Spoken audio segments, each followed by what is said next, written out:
Hello everyone, welcome back to Social Club for another week. James has travelled up here. Unfortunately, no Flav. I don't think he mentally could have taken the strain after the weekend's exertions. Yeah, it's hard, isn't it, Flav? It's hard. But your team's not as great as you want them to be. Boo-hoo, second in the table. Anyway, speaking of the Premier League table, I want to know, are Man United now favourites for the top four? I don't mean alongside Chelsea, because obviously, no, they are clearly favourites for the top four because they're top of the league. And Spurs, I mean, in this mini battle that's developing between Liverpool, Man City, Man United, Arsenal, and you boys. The team that are above Arsenal. Exactly. Why were we left to last then? They've got a lot of games in hand. Because they've got more games in hand. Fuck off. That's all I'm going to say to you. What do you think, Barry? Are United the favourites? Before you read That was the the question, Brad. fixtures out, I'd have said they've got a really good opportunity. You've read them out and it seems harder, but you've got to say they're the favourites because if they win 5 and draw 1, they're there, aren't they? Yeah, that's right. So, it feels like there's been a momentum shift. Everyone's been talking about Man United and everyone's kind of doing that, oh, 6, ha, ha, ha, ha, ha. You know, but we said this the other week, look, if they just converted more of the chances this season, they'd be challenging for the Premier League title. And just before we go on, Jason, as Barry says there though, fixtures to come: Man City on this Thursday, followed by Swansea on Sunday. Celta Vigo sandwiches a game against Arsenal on the 7th. Then they've got Spurs. Then they've got Southampton, and then they've got Crystal Palace. So Southampton is Wednesday midweek prior to the last game of the season. That is a tough run-in. Yeah. But as I say, it does feel as though, even with losing Zlatan, there's the real sense of momentum building at Man United at the moment. Well, they're brilliant at the back. They haven't conceded many goals at all. Like you say, it's been the problem with converting them. At the start of the season, when teams like Liverpool and Chelsea, you go, oh, they've got a better chance of winning each week because they haven't got that European football. This is obviously the total opposite to it, and this is why I think, unless something really clicks in the way that they play, because they're going to have to play differently now they haven't got Ibrahimovic. Mm-hmm. That's too many fixtures, and it's too many difficult games, and I think it's going to be. I can't see how they're going to get above you guys. But well, actually, the other thing is, your games are easy, aren't they? So you'll win all them. Yeah, interesting enough, we will be discussing Liverpool and their inability to beat bottom half of the table sides later on today. So let's not. Are these two not? Let's not talk about it more than we have to. You're not favourites then. No. We can't beat a patched up West Ham side, so we need to give that away. I think the thing what I found interesting with United is they haven't lost in 23 league games. And you feel as though, I suppose it is because they've drawn so much. I think they've only won 2 at Old Trafford this year, 2017. So I think you get caught up with where they are and think, oh, they're struggling. But when you actually break it down, it's just literally draws, isn't it? They've drawn too many games. I think Mourinho's a master at knowing how to work a season, though. We all get last season. Well, we all get caught up, though. When he did 2 pre-season friendlies. And then I don't think last season was his fault. I really don't. But I think he's a master of. We all get caught up, and we do it every year. Even people who are experienced in this kind of thing, been watching football for years. You get to like November, and you start getting panicky. You look at, we've done it this season. You look at it, oh, fucking this and fucking that. Mourinho's brilliant at judging the pacing of a season. Everything. And this season, okay, they're leaving it late, but maybe they're leaving it to the right time. And you look at the plays they've got. They've got Martial, they've got Rashford, they've got young, fresh players. They've got Rooney.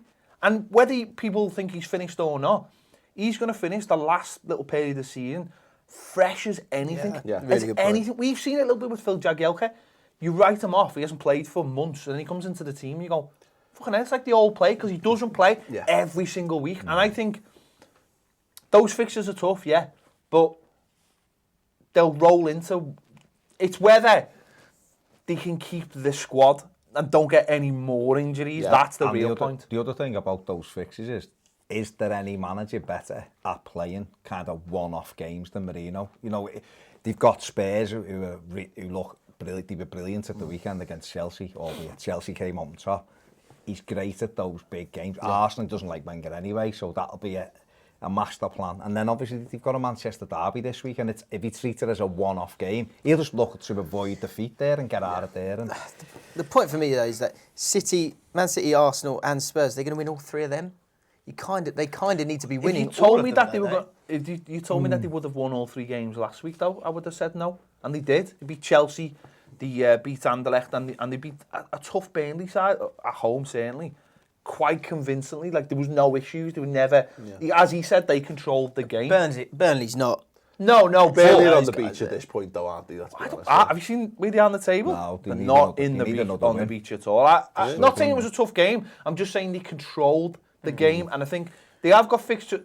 It's as Baz just said, it's the next one. Man City's the next one. The point that you made, which is really good, is that Mourinho, you would think, right, best chance of Champions League by a mile is Europa League, so concentrate on that. But the way that Mourinho does it, the whole season he's basically played his best team again and again and again. Yeah. But what, like Ped is saying, even though they probably wouldn't want to do it, these guys that are going to come in have got a point to prove, and they are so fresh. They're good to go. This is the thing, isn't it? I think some people saw the Zlatan injury and went, oh, well, you know, they're so reliant on him. I genuinely think they're a better team without him in some regards. I know, no, it's tough to take a guy and that many goals and the influence that he has and what have you. But look at Anthony Martial. He's a tremendous player, and he should be playing centrally for Man United. I mean, it's typical Mourinho, but look at what Mourinho used to do at Chelsea. Didier Drogba would go out injured, and you'd be like, oh, they'll fall apart here. And oh shit, hang on, who's that been playing right wing for them? Oh, it's Nicolas Anelka, who's a 20-goal a season striker who's been put out to the side. He did it at Inter as well, didn't he? Had Eto on the wing, and it's not a case of he doesn't ever like dismiss a player and say you're not playing, or he just at times it almost feels like he holds them back for different parts of the season. Yeah. He probably would have thought Zlatan would have run out of steam anyway by now, get loads out of him in the early part of the season, but he's just gone on, and it's sad what's happened. But he's kept Rashford back a little bit, but now in this final part of the season, he probably thinks he's dead fresh, and he's got something to prove as well. Yeah. Do you think that Ibrahimovic injury is a blessing? Blessing. Not for Zlatan. Yeah, that's the wrong way to put it, but you know what I mean. Yeah, hashtag blessed. Zlatan. But it might conquer because, like Sam, People TV, he said that he actually thinks you saw the Chelsea game. They had so much pace going forward when he wasn't playing, and you've also got a threat going beyond the back four as well as just coming short or holding up the ball. I think he'll give them a different dimension. Defensively, they're fantastic. I mean, it's interesting. He's calling out Chris Smalling and Phil Jones ahead of the Manchester derby, saying if it was me, I'd be playing. If I had a little pain up. So he's already the mind games of it, despite the fact that defensively they're brilliant anyway. So he's trying to get these players, almost like firing to get back in because that's what he's brilliant at. He did it with Luke Shaw, didn't he? So the same as Shaw. Did everything he could to get him out the Sayers. No, is that a northern reference? Yeah, sorry, Greggs. Out the Greggs. Pret. Out the Pret. Out the Pret. Difference is about 12 quid. For the same thing. What I think he's done most brilliantly, though, is let's look at Marcus Rashford as an example of this, is where's the pressure been on him this season? There has been no pressure on him to perform whatsoever, and you can look at his goal return. But now, it's not been. Everyone would have expected him to come into this season and just to continue where he left off. And for whatever reason, it's not quite happened for him, mainly because he's a kid. But he's managed to protect him, yet still get a use out of him at the same time as well. And now you look, he's winning. He's winning games for United at the business end of the season. Said this a few weeks ago about Pogba's the same thing. Zlatan has been the buffer for all those players all season. He's took the responsibility on his shoulders and ran with it, and it's all the sound bites and everything he does. I said, imagine if Pogba had been the only signing. He would have been ground into the floor by now because he's for the world's highest player. He's fucking been terrible. Yeah. I don't care what anyone says. He has been absolutely shocking for a player that we were told was going to be this and that. I know he's a good player. I know he is before everyone starts saying him. It won't stop people. No, I'm not really asked. But he's been. You're only just realising this. But he has been dire, hasn't he? He has been dire. He doesn't influence hardly any games. James doesn't agree. No, he has. No, he has. He's not been good enough. No, he hasn't been good enough this season. No, but I think I probably would agree with that. Yeah, thanks. Especially the talent he's got. He's a brilliant athlete. He's can pass it brilliant both player. He can shoot from miles out. The thing, but the point being, that he's done that for him. That buffer's gone now. It has. And now, of course, if it's going to go, you wouldn't mind it going right at the tail end of the season, of course. But this is where it's up to these players now, because I think where you might prove right and where the difficulty is going to come is that there's probably just about enough games that you can almost get away with playing pretty much the same team with a one or two little tweaks, because you're just saying, lad, you've got, it's what, 8 games, 9 games if they get to the final. I think, you know, just suck it up. You can have the And also, a lot of them players would have been knocking on the door saying, I want to play, and now he'll spin that the other way and go, here's your chance, lads. Yeah. You've got 8 games to prove it. Go and get me top 4 and go and win me the Europa League. And if you don't do it, fuck off. Yeah. I mean, look at Martial. He's so highly rated. Last year at times he's unplayable. This year, a couple of or 6 weeks ago, they were talking about him going out the door in the summer. And then the next minute he's been put back in. Scores a brilliant goal at Burnley, the move, the pace of him. Yeah. And now, you're speaking about him, how good he is up front. He's got his opportunity. Yeah. Him and Rashford, I think you said, James, it'll change the way they play now, because Ibrahimovic is also got the pace of those two. It's going to be a handful for anybody, and that's what I'm saying. They've got 3 huge games in the Premier League, but it's Mourinho. And if they could easily, they could get a draw, beat Arsenal, draw at Spurs. There's 5 points. The only issue they've got is that if it comes down to the last game of the season, or in the last 2 games, and you need results, and they're through to the Europa League final, and it's how many of those players, because with, you know, the beauty of what you said about Rooney, you've got that experience at this. So I don't think it'd faze him, but maybe it would. You know, this could be Rooney's last hurrah at the European final. It's going to be the first opportunity for some of these young players. And when you're looking at it and you're going, you're in a 50-50, and you're thinking, wow, it doesn't really matter to me whether we get. We'll go and win the Europa League anyway. It doesn't really matter if we get. You know what I mean? Yeah. That's the only thing that they might face. But then again, given how bad Liverpool are, they could be home and dry and top 4 by that point anyway.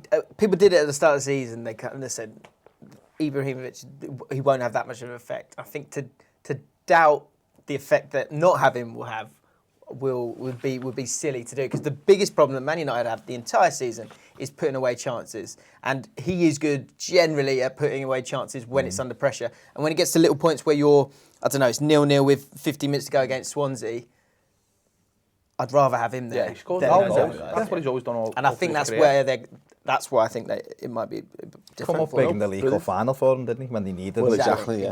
That's it. So brilliant, yeah, brilliant. Very good debate, lads. Very nicely balanced. Thanks, Tom. And one day we'll get used to this. Thank you very much for watching. How do you feel Man United will end the season? Is it, you know, a case that they can simply play the best team between now and the end of the season and blitz it away, get top 4 and win the Europa League as well? Let us know below. If you want to watch more Social Club this week, you can. We'll cover Barry's face, so I apologise. You can watch this video here. Will the FA Cup save Arsene Wenger? Click there. Carry on watching Social Club from this week. It's great.